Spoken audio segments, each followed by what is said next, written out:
नमस्कार, बहुत बहुत स्वागत है आप सभी का। रुक जा। चालू हो गया ना। देख ले बार चलो। नमस्कार, बहुत बहुत स्वागत है आप सभी का। उत्तर प्रदेश में सारी चीज़ें चल रही हैं, लेकिन सबसे ज़्यादा जो महत्वपूर्ण चीज़ है वो बंद होने जा रही है, या फिर कह लीजिए उत्तर प्रदेश सरकार का जो कहना है, हम स्कूलों को विलय कर रहे हैं। महाराष्ट्र का एक एग्जाम्पल बता दूं, सिर्फ एक बच्चे के लिए वहाँ पर एक ऐसी जगह है जहाँ पे स्कूल चलता है, सिर्फ एक बच्चा उसमें पढ़ता है। वो बात की बात है। डॉक्टर साहब कैसे देख रहे हैं? आप प्रोफेसर हैं, बच्चों को आपने इतने समय तक पढ़ाया, ये शिक्षा के साथ जो चीज़ें हो रही हैं विलय के नाम पे, आप इस पे कहाँ किस तरीके से देख रहे हैं इस चीज़ को?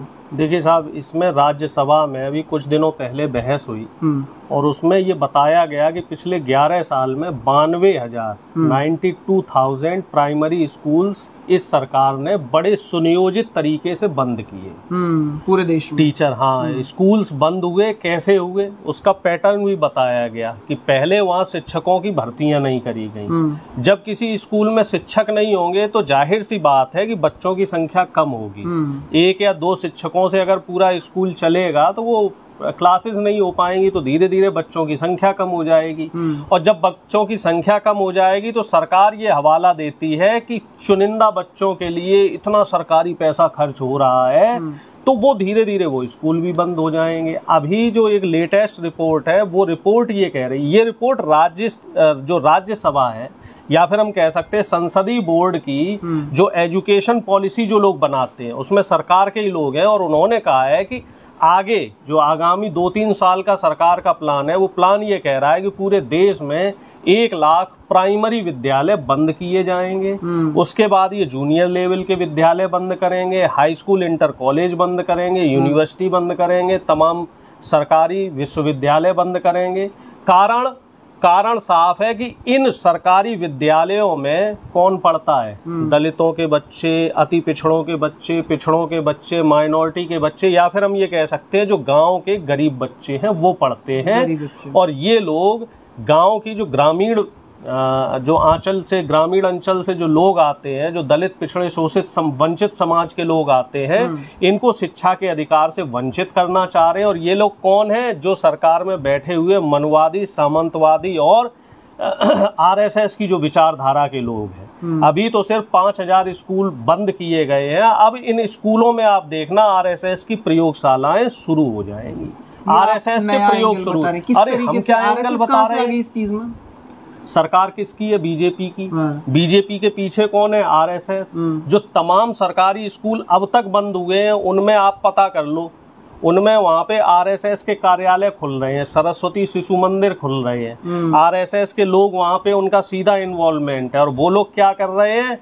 वो लोग शिक्षा को कमजोर करके जो पाखंड है उसकी तरफ लोगों को बढ़ा रहे हैं, सांप्रदायिकता की तरफ बढ़ा रहे हैं। मुसलमानों के, सिखों के, दलितों के, पिछड़ों के प्रति जो हिंसा है, मन में जो घृणा है, वो लोगों के डाली जा रही है। और वो माहौल देख के, जहाँ पे देख लिया कि भाई जैसे हरियाणा की बात कर ले तो वहाँ जाट समाज के खिलाफ, उत्तर प्रदेश की बात करी जाए तो उत्तर प्रदेश में मुसलमान और यादवों के खिलाफ, ऐसे ही झारखंड, छत्तीसगढ़ की बात करें तो वहाँ आदिवासी मेजॉरिटी में तो आदिवासियों के खिलाफ, महाराष्ट्र की बात करी जाए तो महाराष्ट्र में मराठों के खिलाफ।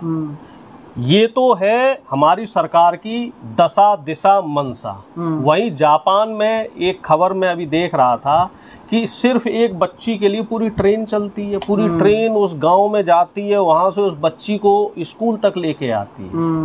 सोचो, एक बच्ची के लिए कितनी सरकारी व्यवस्थाएं चल रही हैं, क्योंकि वहां की सरकारों के एजेंडे बिल्कुल फिक्स हैं। एक एग्जांपल कोई भी बच्चा, महाराष्ट्र में नहीं, वो तेलंगाना का उदाहरण है। तेलंगाना में बीबीसी की रिपोर्ट है, वो गोदी मीडिया की रिपोर्ट नहीं है।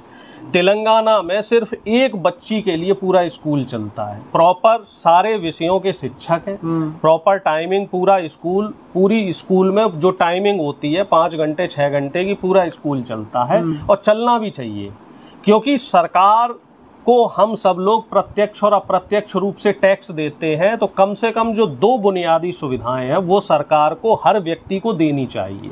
पहली शिक्षा और दूसरी चिकित्सा, और इन्हीं दोनों व्यवस्थाओं को ये सरकार जानबूझ के नहीं दे रही है।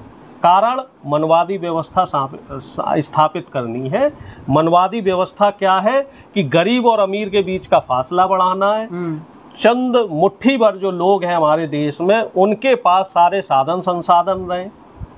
इन आरएसएस और बीजेपी के जो नेता हैं, बड़े बड़े जो व्यापारी हैं, ये लोग पढ़ें, किसमें पढ़ें? प्राइवेट स्कूल में पढ़ें, प्राइवेट यूनिवर्सिटीज में पढ़ें, विदेशों में पढ़ के आए, और हमारे जो गरीबों के बच्चे हैं वो लोग क्या करें? वो लोग गुलामी करें। अब तो प्राइवेट स्कूल भी जगह जगह खुल गए हैं, उनकी इन्वॉल्वमेंट ज्यादा है। वैसे भी सरकार कहती है कि प्राइवेट ज्यादा बेहतर होता है। प्राइवेट की फीस क्या है? फीस मोदी जी देंगे कि अमित शाह जी देंगे कि योगी आदित्यनाथ जी देंगे? प्राइवेट की फीस आप फ्री करवा दो, गरीब बच्चा प्राइवेट में भी पढ़वा लेगा। जबकि सरकार का जो प्रावधान है आर्टिकल 15(5), जिसको प्रधानमंत्री मोदी ने अभी तक इम्प्लीमेंट नहीं किया है, ये मनमोहन सिंह की जो सरकार थी यूपीए की, उसमें ये अमेंडमेंट पारित हुआ था कि जो निजी क्षेत्र हैं, चाहे वो प्राइवेट स्कूल हो या विद्यालय हो या यूनिवर्सिटी हो, वहाँ पे भी गरीबों के लिए, दलितों के लिए, पिछड़ों के लिए आरक्षण होना चाहिए। और अगर कोई गरीब है तो उसको पूरी छूट फीस में मिलनी चाहिए। लेकिन प्रधानमंत्री मोदी जो खुद को पिछड़ा बताते हैं, कहते हैं साहब मैं गरीब, देश की गरीब जनता का हितैषी हूँ, वही प्रधानमंत्री गरीबों की जेब लूटने का काम कर रहे हैं, गरीबों के हक हकूक को मारने का काम कर रहे हैं। सरकारी नौकरियां भी नहीं दे रहे, और अब सरकारी जो शिक्षा है उसको दुर्लभ करते जा रहे हैं। जबकि प्रधानमंत्री ने कहा था कि वो इस देश के हर व्यक्ति को शिक्षित देखना चाहते हैं, लेकिन उनके हाथी के दांत खाने के कुछ और हैं और दिखाने के कुछ और हैं। अब उनका प्रधानमंत्री जी का मंसूबा ये है कि देश की 90% आबादी को शिक्षा के अधिकार से वंचित करना चाहते हैं।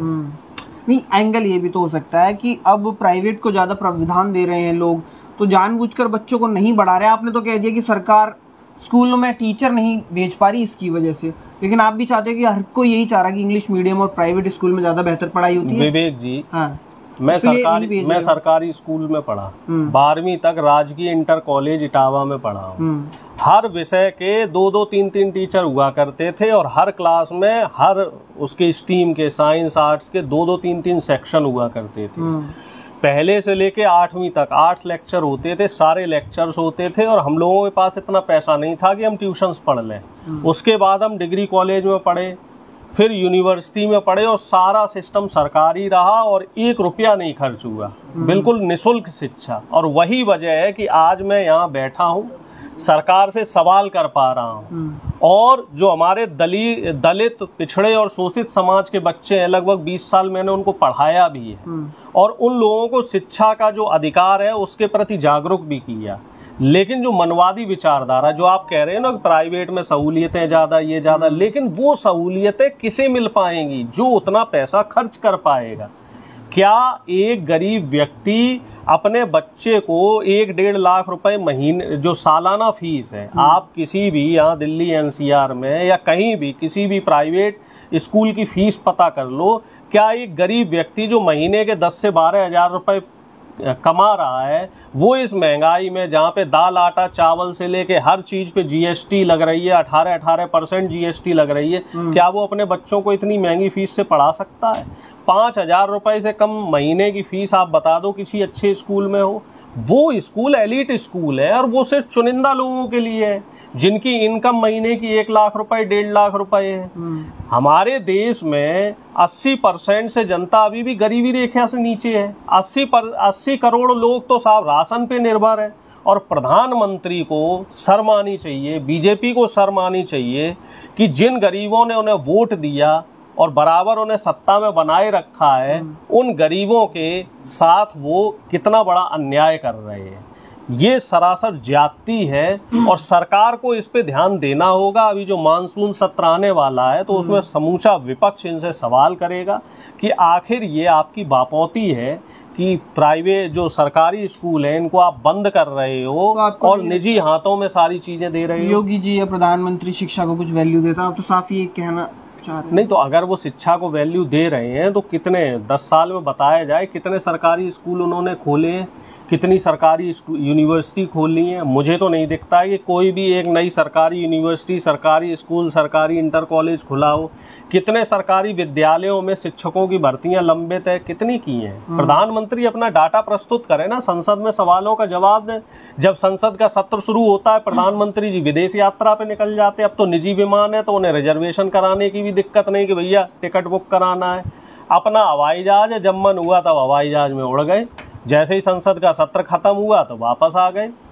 प्रधानमंत्री सवालों से बच रहे हैं और मुख्यमंत्री से किसी की हिम्मत नहीं कि वो सवाल कर लें। एक मुद्दा और है, महाराष्ट्र के अंदर आप जो देख रहे हैं भाषा के ऊपर जो चीजें चल रही हैं, मारा कुटाई, उसको कैसे आप देख रहे हैं? सरकार देखिए बिल्कुल गलत है। जब देश का संविधान ये कहता है कि आप अपने हिसाब से पहन बोल खा पी सकते हैं, ना तो खाने पीने में कोई प्रतिबंध है, ना पहनावे में कोई प्रतिबंध है और ना बोली भाषा में कोई प्रतिबंध है। और मध्य प्रदेश में बीजेपी की डबल इंजन की सरकार है। राज ठाकरे का संगठन जो इस तरीके से मराठी वाला मूवमेंट चला रहा है, वो अभी तक ऑफिशियली बीजेपी के साथ है। बीजेपी गठबंधन को इन्होंने सपोर्ट किया है।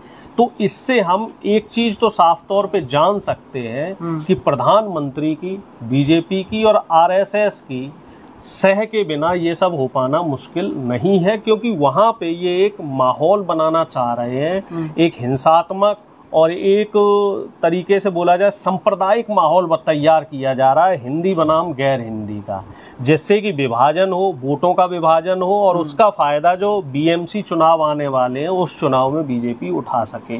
क्योंकि BJP divide and rule policy को फॉलो करती है। बटेंगे तो बीजेपी को फायदा मिलेगा, एकजुट रहेंगे तो बीजेपी नुकसान में रहेगी।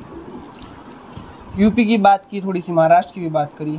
ये जो स्कूल बंद हो चुके हैं या फिर और इन पे बंद होने हैं, आपकी क्या राय है? क्या शिक्षा को ये सरकार वैल्यू दे पा रही है?